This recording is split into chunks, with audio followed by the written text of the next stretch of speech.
Roslyn Williams, speaker, Yes. TV personality, very good friend. We met a long time ago. Absolutely. Yes, it's a pleasure to see you again, It's darling. a pleasure to meet you again, to be in your company again. I am kind of cute, aren't I? Yes, you are, I must say.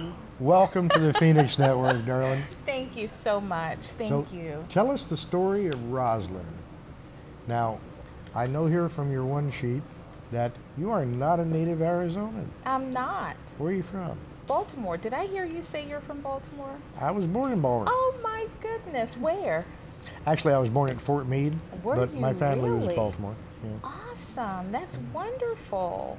Yeah. All right. Well, we're from the same stomping ground, huh? Hot diggity. So, That's great. what part of Baltimore did you live in? I lived in Baltimore City, Yeah. northwest Baltimore. Oh, near Yes, Reisterstown Road? Absolutely, right Okay. there, Reisterstown Road. Yeah. Absolutely. I've been here for 16 years. And for so many years, when I was about 17 or 18, I said I was going to move to Arizona. I had never been, only seen pictures, knew it was a warmer climate, and loved the mountains, loved nature, and I knew I was moving here. And that was my mantra for years until I was 31, and it manifested. Wow, it took you 14 years to make that real, huh? Yes, absolutely. See, you got to have a lot of drive to Yes. go that long.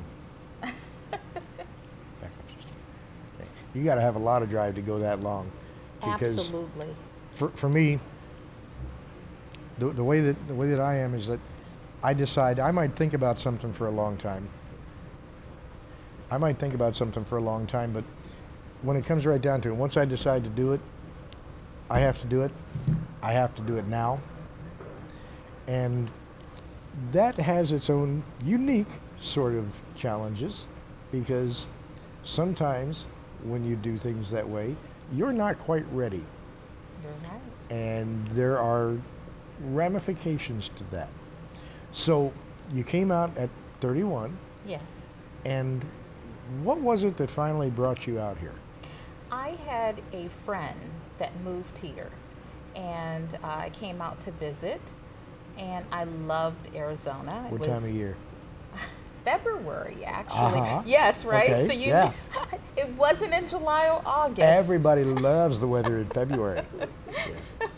Yes, absolutely. So I came out in February, and it was grand. Of course, the weather was lovely. It was not as hot as it usually is here, and I just fell in love. That's perfect. And you said you went to Sedona and saw the snow. Yes. So you came from the desert where there was none. Yes. You went to Sedona and you saw snow. How did that hit you? Oh my goodness. Just the beauty of Arizona, knowing that you can be in Arizona and experience snow, sun. I mean, it's amazing. You can swim, you can ski.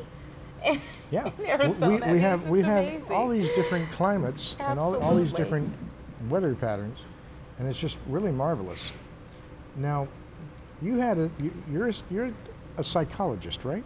Tell us. No, I'm a therapist. Therapist. Okay. Yes. Then expand on that. See, I get things wrong. That's okay. Yeah. That's all So right. tell us about that. So I'm a therapist. I counsel and work with people who have behavioral health issues.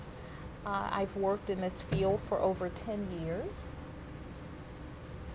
And it's just been wonderful.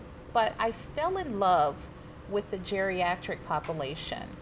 I've worked with the geriatric population for many years. I took care of my dad for 10 years. He had Alzheimer's. And I always thought that I would be a marriage and family counselor, and ended up working in the geriatric field. So I do have a business, which is my for-profit business, Matters of Senior Living, and we provide caregiving services for the elderly, care management services. We have a fiduciary that goes out and handles seniors' estate issues with financial issues that they may have. And we also provide long-term care services as well. So it's a wonderful business.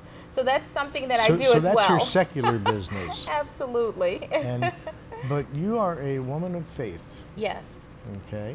Have you always been a person of faith? Since I can remember, Gene, my father raised me in church, and I went to church as a little girl, but it took me some time to develop my own relationship with God, and that was in 1989 when I really developed my own relationship with God. Okay, and, yes. and that's how you got on the path to life matters today. Life, when we talk about that, and you think that's when you got on but God knew, right? God knew who I was going to be and what I was going to do when I was in my mom's womb. I had no idea and had no plans to be in media. I never wanted to be. And God said I would minister to multitudes of people. And I said, well, how am I going to do that? And he said, through media. And I said, I'm totally green. I have no idea, no clue, didn't want to do it. And years later, I met up with my former assistant pastor.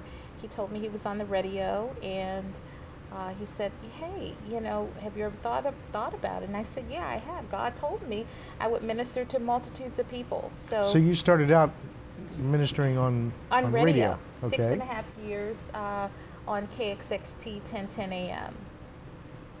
And Perfect. fell in love with radio. Was it live radio or recorded? It was live, yes. Okay. Yeah. Yes. Live radio is a challenge, isn't it? Oh, it is. I'm here today, and I look at what all of you are doing, and we used to do the same thing, and I love it. I miss it. I thirst and hunger for it now, even though I was kicking and screaming in the beginning. Sometimes being in media is a marvelous thing. Sometimes it's not so much fun. Sometimes it has its challenges, as we did a few minutes ago. Absolutely. with the technical issues. And I figured out, by the way, if you have a microphone with a switch and the mic starts to drift a little bit, you have to be careful not to hit the switch and turn it off. Stuff happens. Yes. But that's the beauty of live radio, is that I like it because it's the only real authentic type of media that you can have anymore. Anything else that's live is recorded live. And while this is being recorded and we're doing video, the broadcast is live. So if I step on my tongue, it's going to hurt. It's going to hurt really bad. You're going to know it. And so, but that's the authenticity of it.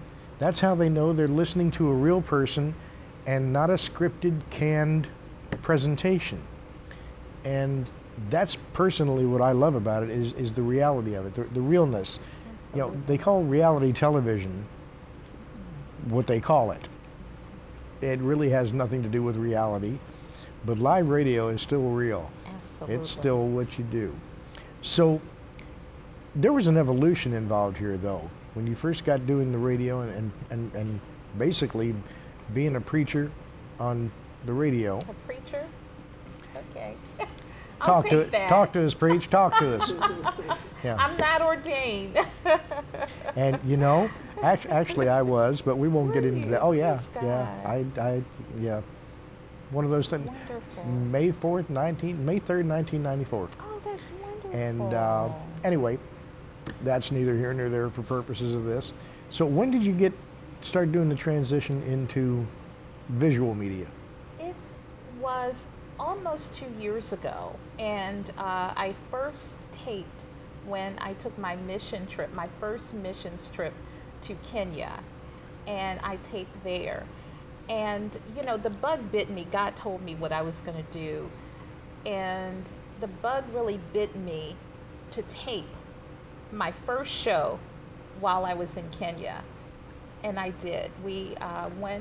I went over with Mombasa Relief Initiative. We helped 5 different schools in Kenya. We provided clothing and school supplies for the children. And I taped when I went there, and I started taping shows once I got back. And of course, with TV, you have to put all these shows in a can, and you have to have these shows in order to present to the network, because they want to know, they want to be secure and know that you have enough material. You have to basically have a season. Absolutely, Yeah. yes. And I remember that, back when I was a kid, a season was 22 to 24 episodes. Yes. And it took probably a couple of years to get that in the can, as they say, Absolutely. before it could even be broadcast. Over the last few years, you've had series that on broadcast television that were as few as 12. Now it's gotten down to 6. Yeah. And I've seen them on the different cable channels where they've got as few as 3 or 4 episodes, and that's the entire season. Somehow that strikes me as just not right. That's not a season. That's barely a infomercial. I agree. I Yeah. agree. Things have changed in media. It really has. And like we were talking about earlier, just the technical difficulties, people have become more forgiving when it comes to media.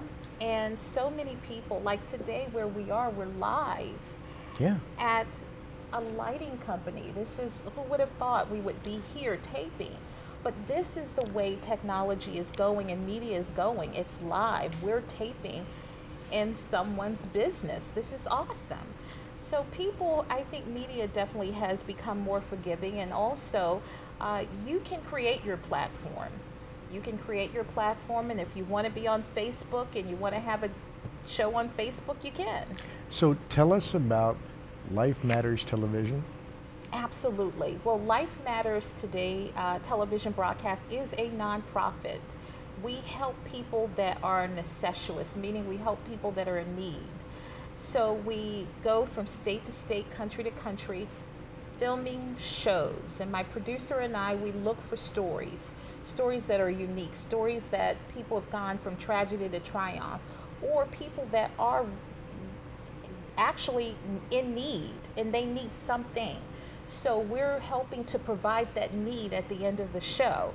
And we tape in different locations. So it's not just in the studio, the studio is at Huntington University, but it's not just there. It's also maybe in people's homes, in restaurants, cafes, coffee shops. We could be cooking in the kitchen, riding a bike.